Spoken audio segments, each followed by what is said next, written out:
Hello प्यारे students, क्या हाल चाल? सही। Okay, great. सो आज का टॉपिक तो पता चला ही होगा थंबनेल से। आज का टॉपिक है रेडियस ऑफ जाइरेशन और रेडियस ऑफ गायरेशन।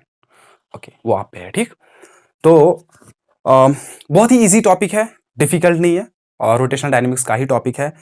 11th के लिहाज से भी बहुत इंपॉर्टेंट है एंड कॉम्पिटिटिव एग्जाम्स के पर्सपेक्टिव भी बहुत इंपॉर्टेंट है, ठीक। तो सी, मैं पहले एक रिक्वेस्ट करूंगा आपको। जब आप पूरा वीडियो पूरा देख लेना प्लीज, बिकॉज पहले पहले थोड़ी चीजें आपको मे बी अंडरस्टैंड ना होंगे, ठीक है। लेकिन जब मैं प्रॉब्लम्स पे जाऊंगा, जब मैं डेफिनेशन पे जाऊंगा, जब मैं बहुत अच्छे क्वेश्चंस लूंगा, तो आप पूरा अंडरस्टैंड करोगे, वो मेरी गारंटी है आपको। अगर आपको समझ ना आ जाए पूरा लेक्चर देखने के बाद भी, आप वीडियो को डिसलाइक कर देना। ओके, डिसलाइक बटन को फाड़ देना वहां पे अगर समझ ना आ जाए। Okay, so see, radius of gyration को समझने के लिए आपको पता होना चाहिए कि रेडियस ऑफ जाइरेशन हम किसी रिजिड बॉडी का निकाल पाते हैं, ठीक है, और डिस्क्रीट सिस्टम का निकाल पाते हैं, ठीक है। So we can find radius of gyration for a rigid body or any discrete system, ठीक, any discrete system. Discrete system मतलब कि जहां पे मास एक जगह पे एक हो, दूसरी जगह पे दूसरा मास हो, तीसरी जगह पे तीसरा मास हो, ठीक है। एंड रिजिड बॉडी में हमारा मास कॉन्टिन्यूअस होता है, जैसे रॉड है रिजिड बॉडी में, जैसे डिस्क होता है, ठीक है, सॉलिड स्फीयर होता है, हॉलो सिलेंडर होता है, तो बहुत सारी चीजें हैं रिजिड बॉडी में। ओके, सो हम क्या कर पाते हैं, हम रिजिड बॉडी का और डिस्क्रीट सिस्टम का ही रेडियस ऑफ जाइरेशन निकाल पाते हैं, ठीक है। तो दोनों का निकाल पाते हैं। दूसरा, जो रेडियस ऑफ gyration होता है, that we can calculate about axis of rotation, ठीक है। radius of gyration can be calculated about axis of rotation, ठीक। ये पॉइंट बहुत इंपॉर्टेंट है। हम रेडियस ऑफ जाइरेशन किसी एक्सिस के अबाउट कैलकुलेट कर पाते हैं, जिस एक्सिस के अबाउट रिजिड बॉडी रोटेट कर रही है। सपोज मुझे इस डिस्क का रेडियस ऑफ जाइरेशन निकालना है, ठीक है। तो मुझे क्या, सपोज ये डिस्क इस एक्सिस के अबाउट रोटेट कर रही है, ठीक। तो अगर मुझे इसी डिस्क का रेडियस ऑफ जाइरेशन निकालना है, ठीक, तो मुझे इसी एक्सिस के अबाउट इसका रेडियस ऑफ जाइरेशन निकाल पाऊंगा, ठीक, जिस एक्सिस के अबाउट ये बॉडी रोटेट कर रही है। सपोज अगर ये डिस्क इस एक्सिस के अबाउट रोटेट कर रही है, इस वाली एक्सिस के अबाउट, तो इस वाली एक्सिस के अबाउट ही हमें रेडियस ऑफ जाइरेशन निकालना पड़ेगा, ठीक है। एंड दोनों का वैल्यू अलग अलग आएगा, ठीक है। सपोज ये डिस्क इस एक्सिस के अबाउट रोटेट कर रही है, तो मैं इस डिस्क का रेडियस ऑफ जाइरेशन निकालूंगा इस एक्सिस के अबाउट, एंड वो वाला बिल्कुल अलग आएगा, ठीक है। सो रेडियस ऑफ जाइरेशन किस पे डिपेंड करता है? ये एक्सिस ऑफ रोटेशन पे डिपेंड करता है, ठीक है। So radius of gyration constant quantity नहीं होती है एक रिजिड बॉडी के लिए, बट वो चेंज होती है, किस पे डिपेंड करता है? एक्सिस ऑफ रोटेशन पे। जैसे moment of inertia axis of rotation पे डिपेंड करता है, ठीक है। ओके, तीसरी चीज आपको याद रखनी है कि रेडियस ऑफ जाइरेशन हम तभी कैलकुलेट कर पाएंगे जब हमें उस रिजिड बॉडी का मोमेंट ऑफ इनर्शिया पता हो, ठीक है। Radius of gyration can be calculated if we know moment of inertia of that system, ठीक है, ऑफ और दैट रिजिड बॉडी और डिस्क्रीट सिस्टम, ठीक। अगर ये तीन चीजें आपको थोड़ी बहुत भी अंडरस्टैंड हुई, तो मैं अब इसके क्वेश्चंस एंड उसके प्रोसीजर एंड इसके डेफिनेशन पे जाऊंगा, ठीक है। सो सी, एग्जांपल से समझते हैं। ओके, सपोज मेरे पास ये डिस्क है, डिस्क की एग्जांपल लूंगा, पूरा ध्यान रख लेना, बाद में मैं डेफिनेशन लिखूंगा। सपोज ये डिस्क रोटेट कर रही है अबाउट दिस एक्सिस। आपको पता है ये डिस्क ऐसे रोटेट कर रही है, ऐसे ऐसे ऐसे रोटेट कर रही है, किस एक्सिस के अबाउट? जो इसके सेंटर ऑफ मास में से जा रही है, ठीक। ये डिस्क ऐसे रोटेट कर रही है, घूम रही है, ठीक। किस एक्सिस के अबाउट? जो इसके सेंटर ऑफ मास में से जा रही है, उसके बीच में से, ठीक। यही वो एक्सिस है, बट ऐसे समझ नहीं आएगा कि ये एक्सिस कैसे है, बट इसी एक्सिस के अबाउट रोटेट कर रही है, ठीक। सपोज इस डिस्क का मास है m एंड इस डिस्क का रेडियस है r। ओके, प्लीज कंफ्यूज नहीं करना कि रेडियस ऑफ जाइरेशन इस डिस्क का यही रेडियस है, ठीक है, ये गलती नहीं करना। इस डिस्क की जो रेडियस है वो आर है एंड वो रेडियस ऑफ जाइरेशन इसकी नहीं है, ठीक है। मुझे इसी रिजिड बॉडी या इसी डिस्क का निकालना है रेडियस ऑफ जाइरेशन एंड मैं सिखाऊंगा आपको कि कैसे निकालते हैं, ठीक। सी, मुझे क्या करना है, मुझे एक पॉइंट लेना है, मुझे एक छोटा सा पॉइंट लेना है। सपोज ये वो पॉइंट है जिसका मास एग्जैक्टली सेम हो as that of this disc. सबसे पहली चीज, मुझे एक पॉइंट लेना है। सपोज मैंने इसे डिस्क को क्रैश किया, बहुत सारा क्रैश किया एंड इसको एक छोटा सा पॉइंट बना दिया एंड जिसका मास एग्जैक्टली होगा as that of this disc, ठीक है। मुझे किस डिस्टेंस पे रखना है इस मास को फ्रॉम दिस एक्सिस, मुझे इस मास को जिसका मास एग्जैक्टली सेम है as that of this disc, किस डिस्टेंस पे रखना है, किस सेपरेशन पे रखना है, किस रेडियल डिस्टेंस पे रखना है from the same axis of rotation, जिस एक्सिस के अबाउट ये डिस्क रोटेट कर रही है, सो दैट इस मास का मोमेंट ऑफ इनर्शिया सेम होगा as that of this disc. Okay, इस डिस्क का मोमेंट ऑफ इनर्शिया क्या होता है about the axis passing through centre of mass, M R square divided by 2। ये इस डिस्क का moment of inertia about this axis of rotation है, ठीक है। मैंने क्या किया, मैंने एक छोटा सा डॉट लिया, एक छोटा सा पॉइंट ऑब्जेक्ट लिया जिसका मास एग्जैक्टली सेम है as that of this disc. मुझे इस मास को कितनी सेपरेशन पे रखना है from this axis of rotation, ये सेम एक्सिस ऑफ रोटेशन है, ठीक है, सो दैट इस मास का मोमेंट ऑफ इनर्शिया सेम होगा as that of this disc. Suppose वो सेपरेशन के है, सो दैट इस मास का मोमेंट ऑफ इनर्शिया सेम होगा as that of this disc. पहले मुझे बताओ इस पॉइंट का मोमेंट ऑफ इनर्शिया क्या होगा। अगर ये एक्सिस है, ये कोई मास है m1 एंड ये दूर है r1, इसका moment of inertia m1 r1 square होता है, ठीक है। सो m इसका moment of inertia m K square होगा, ठीक है।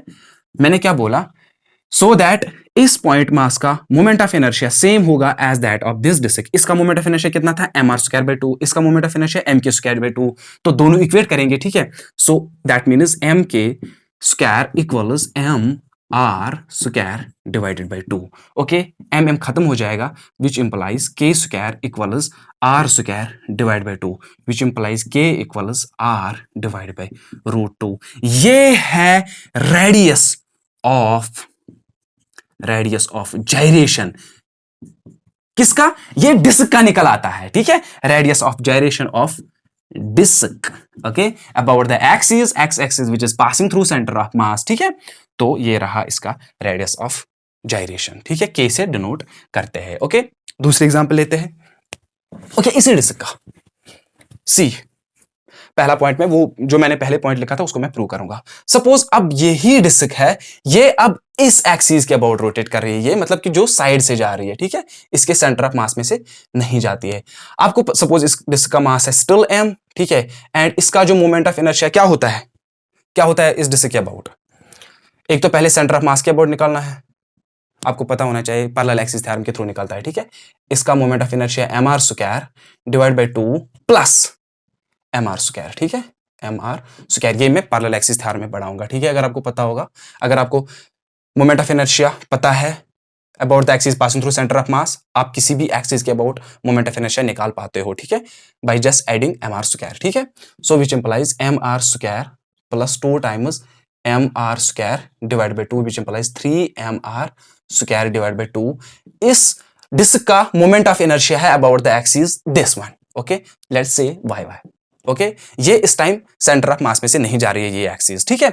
तो मुझे क्या करना है, मुझे एक पॉइंट ऑब्जेक्ट लेना है, एक पॉइंट मास लेना है जिसका मास एग्जैक्टली सेम होगा as that of this disc, ठीक है। मुझे किस सेपरेशन पे रखना है इसको, सपोज मैंने वो सेपरेशन के रखा, ठीक है, सो दैट इस मास का मोमेंट ऑफ इनर्शिया सेम होगा एज दैट ऑफ डिस्क, ठीक है। तो इसका मोमेंट ऑफ इनर्शिया आपको पता होना चाहिए m के स्क्वायर है। इस डिस्क का मोमेंट ऑफ इनर्शिया कितना था, 3mr square divide by 2, which implies m K square equals 3 times mr square divide by 2। I hope कि आपको वहां पे दिखाई दे रहा होगा, ठीक है। ये मास खत्म हो गया, k इक्वल्स रूट ऑफ, ठीक है, 3r square divide by 2 which implies r root of 3 by 2। इस डिस्क का, ये किसका निकला, ये हमें डिस्क का रेडियस ऑफ अरे यार उल्टा लिख रहा हूं, ठीक है। ये रेडियस ऑफ जायरेशन निकला किसका, डिस्क का, लेकिन किस एक्सिस के अबाउट, इस एक्सिस के about, Y Y. Okay, that's why मैंने बोला था कि रेडियस ऑफ जायरेशन हम किसी एक्सिस के अबाउट ही निकाल पाते हैं, एंड इसका वैल्यू चेंज होता है according to the axis of rotation. अगर हमने एक्सिस ऑफ रोटेशन को चेंज किया, radius of gyration accordingly change हो जाएगा। तो हमने देखा, सॉरी माइक लगी हुई है ना, हाँ ओके, तो हमने देखा इस डिस्क का रेडियस ऑफ जायरेशन आर जो √2 था जब ये इस एक्सिस के अबाउट रोटेट कर रहा था, एंड इसी डिस्क का क्या निकला, आर √3/2 जब ये डिस्क रोटेट कर रही है अबाउट दिस एक्सिस। ओके, समझ आ रहा है? ओके, सो अब हम इसकी डेफिनेशन लिखेंगे, ठीक है। ओके, सी नाउ, अब आपको अच्छे से डेफिनेशन समझ आएगी, बिकॉज इसकी डेफिनेशन थोड़ी ट्रिकी है। मैं डिफिकल्ट नहीं बोलूंगा, लेकिन थोड़ी ट्रिकी है। ओके, इस एग्जांपल को रहने देना था वहां पे, ओके, ताकि आप डेफिनेशन को थोड़ा मैच करो। ओके, सी, जो रेडियस ऑफ जायरेशन है, radius of gyration of a rigid body लिखते हैं, of a rigid body is okay defined about axis of some axis of rotation, ठीक है। So radius of gyration of a rigid body is defined about the axis of rotation, and it is the radial distance, it is the radial distance of a point, ये radial distance है किसी point का which has same mass as that of the rigid body, as that of the rigid body, ठीक है। and it is इस mass का, and it is moment of inertia is same as that of the rigid body। Okay, समझ आया? Radius of gyration एक rigid body का, ठीक है, एक एक्सिस के अबाउट, ठीक है, rigid body defined about the axis of rotation, ठीक है, and it is the radial distance, ये एक रेडियल डिस्टेंस है ऑफ ए पॉइंट, एक पॉइंट का, ठीक है, विच हैज सेम मास, जिसका मास एग्जैक्टली सेम होगा as that of the rigid body, जैसे इस टाइम रिजिड बॉडी डिस्क थी तो इसका मास एग्जैक्टली था as that of the disc, ठीक है।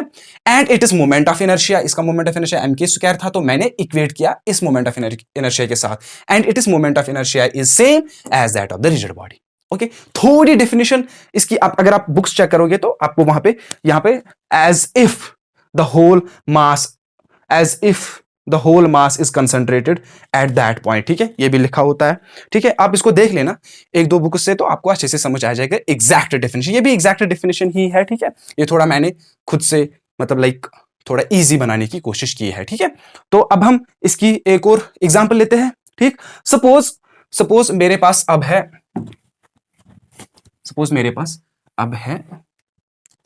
सपोज ये एक हॉलो स्फीयर है, क्या है ये, हॉलो स्फीयर, ठीक है, जिसकी रेडियस है r एंड जिसका मास है m। ओके, हॉलो स्फीयर का मोमेंट ऑफ इनर्शिया क्या होता है, 2/3 mr²। ओके, और इसको स्फेरिकल शेल भी बोलते हैं, क्या बोलते हैं, स्फेरिकल शेल, ठीक है। इसका moment of inertia about the axis passing through centre of मास क्या होता है, 2/3 mr²। ओके, एंड मुझे इसी स्फेरिकल शेल का क्या निकालना है, रेडियस ऑफ जायरेशन। तो मैं क्या करूंगा काम, मैं एक पॉइंट लूंगा जिसका मास एग्जैक्टली सेम हो as that of spherical shell, suppose उसका मास है m, ठीक है। मुझे उसको रखना है at some separation from the same axis of rotation जिसके अबाउट ये स्फीयर हॉलो स्फीयर रोटेट कर रहा है, एंड सो दैट सपोज मैंने इसको के सेपरेशन पे रखा, सो दैट इस पॉइंट का सेम मोमेंट ऑफ इनर्शिया हो as that of this hollow sphere, इसका मोमेंट ऑफ इनर्शिया m² है, ठीक है। सो ये मोमेंट ऑफ इनर्शिया एंड ये मोमेंट ऑफ इनर्शिया बराबर हो, ठीक है, दैट मीन्स m² किसके बराबर हो, 2/3 mr²। ये मास खत्म हो जाएगा, k² इक्वल्स r √2/3। ओके, ये इसका रेडियस ऑफ जाइरेशन है। ठीक है, तो बाद में आपको दिया हुआ होगा, सपोज एक होलोस्फीयर है जिसका मास है सपोज 30 kg, जिसकी रेडियस है सपोज 10 मीटर, तो हमें इसका मोमेंट ऑफ रेडियस ऑफ जाइरेशन बताओ। ठीक है, अगर ये होलोस्फीयर रोटेट कर रहा है about the axis passing through centre of मास, तो यहां से निकाल दो, इसका रेडियस है 10। ओके, √2/3 जो भी वैल्यू निकल के आएगा वो रेडियस ऑफ जाइरेशन है इस होलोस्फीयर का। ओके, तो ये हमने सीखा कि हम किसी कॉन्टिन्यूअस सिस्टम का रेडियस ऑफ जाइरेशन कैसे निकाल पाते हैं। लेकिन डिस्क्रीट सिस्टम में हम देखेंगे कि डिस्क्रीट सिस्टम में हम रेडियस ऑफ जाइरेशन कैसे निकालते हैं। ठीक है, सपोज ये एक एक्सिस ऑफ रोटेशन है जिसके अबाउट बहुत सारे मास, सपोज ये m1 है, ये r1 है, नहीं मास सेम रखते हैं। ठीक है, ये m है तो ये r1 है from the axis of rotation, ये m2 है एंड सपोज ये r2 है, नहीं m ही रखते हैं, क्या हो रहा है, ये m है, ये r3 है, ये m4 है, ये r4 है। ठीक है, अगर मुझे इसका मोमेंट ऑफ इनर्शिया लिखना है तो कैसे लिखना होता है, आपको पता है, m r1 square plus m r2 square plus m r3 square plus m r4 square plus plus dash dash dash. ठीक है, जितने सारे होते हैं। ओके, ये इस सिस्टम का, इस डिस्क्रीट सिस्टम का मोमेंट ऑफ इनर्शिया है। ओके, अब मुझे क्या काम करना है, तो मैं यहां से अब थोड़ा ट्रिकी खेलूंगा, मैं m को कॉमन निकालता हूं, सी m r1 square plus r2 square plus dash dash dash plus rn square. ठीक है, मैं एक फॉर्मूला पे आपको ले जा रहा हूं। ठीक, ओके, अब मैं जितने भी मास है, सपोज ये 4 है तो डिवाइड मैं करूंगा 4 से एंड मल्टीपल करूंगा 4 से। अगर ये सपोज n है, n मासेस, n मतलब बहुत सारे मासेस, ठीक है, तो मैं डिवाइड करूंगा n से एंड मल्टीपल करूंगा n से। ठीक, तो आप मुझे बता सकते हो n m क्या आया, मेरे पास ये एक का मास है एंड n मल्टीपल किया एक मास को, वो आएगा पूरे सिस्टम का मास, बिकॉज एक का मास है m, सपोज ये 10 बॉडीज है, 10 times m, 10 times m, suppose एक का मास है 2 kg 2 kg 2 kg 2 kg। ठीक है, मैं करूंगा 10 इंटू 2, सो वो क्या बन गया 20 kg। ओके, सो मैं इसको लिखूंगा m, कैपिटल M, ये पूरे सिस्टम का मास है, और यहां से लिखूंगा r1 square plus r2 square plus dash dash plus rn square divided by n। ठीक, तो c, सो ये हमारा मोमेंट ऑफ इनर्शिया आया इस सिस्टम का अबाउट द एक्सिस, ये वाले। ठीक है, अब मुझे क्या रेडियस ऑफ जाइरेशन निकालने के लिए, अगर मुझे इस डिस्क्रीट सिस्टम का रेडियस ऑफ जाइरेशन निकालना है, मैं क्या करूंगा काम, मैं एक डॉट लूंगा और एक स्मॉल ऑब्जेक्ट लूंगा जिसका मास एग्जैक्टली हो as that of this system, suppose ये कैपिटल M है, यही M। ठीक है, एंड मुझे उसको सेपरेशन पे रखना है about this axis of rotation, suppose वो सेपरेशन K है, सो दैट इसका मोमेंट ऑफ इनर्शिया सेम होगा as this moment of inertia. इसका मोमेंट ऑफ इनर्शिया कितना है, m k square, which implies m k square किसके बराबर होगा, m r1 square plus r2 square plus dash dash dash plus rn square divided by small n। ठीक है, ये m खत्म हो जाएगा, which implies k equals root of r1 square plus r2 square plus r3 square plus dash dash dash dash. ठीक है, इसको मैं हटा देता हूं, plus rn square divided by n। ये है फॉर्मूला डिस्क्रीट सिस्टम में आपको रेडियस ऑफ जाइरेशन निकालने के लिए। ठीक है, इसको हम बोलते हैं root mean square distance, root mean square distance. ठीक है, सी, इसको ये क्यों बोलते हैं रूट मीन स्क्वायर, इसको आप उल्टा ले लो, पहले स्क्वायर करना होता है डिस्टेंस इसका, पहले देखो ये r1 square plus r2 square plus r3 square plus dash dash dash plus rn square, वही होता है, स्क्वायर करना होता है, बाद में मीन लेना होता है, डिवाइड बाय n करना होता है एंड बाद में रूट लेना होता है। ठीक, इसीलिए इसको बोलते हैं रूट मीन स्क्वायर डिस्टेंस। ठीक है, इसकी एक एग्जांपल लेते हैं। ओके, बहुत इजी एग्जांपल लेते हैं, सपोज ये मास 2 kg का है एंड ये रेडियस है सपोज 2 मीटर्स की। ओके, एंड सपोज ये 2 kg का है एंड ये 3 मीटर्स की, एंड सपोज ये 2 kg का मास है एंड ये सपोज 4 मीटर्स की। ठीक, एंड मुझे इसी सिस्टम का रेडियस ऑफ जाइरेशन निकालना है, तो मेरे पास फार्मूला है k equals root of r1 square 2 square plus 3 square plus 4 square divided by n, कितने हैं 3। Okay, which implies root of 4 plus 9 plus 16 divided by 3, okay, which implies ये कितना होगा 29, ठीक, 29 डिवाइडेड बाई 3, ये इसका रेडियस ऑफ जायरेशन आया। Okay, I hope कि आपने समझा होगा कि रेडियस ऑफ जायरेशन हम रिजिड बॉडी का कैसे निकाल पाते हैं एंड डिस्क्रीट सिस्टम्स का कैसे निकाल पाते हैं, ठीक। तो thank you for supporting and thank you for watching.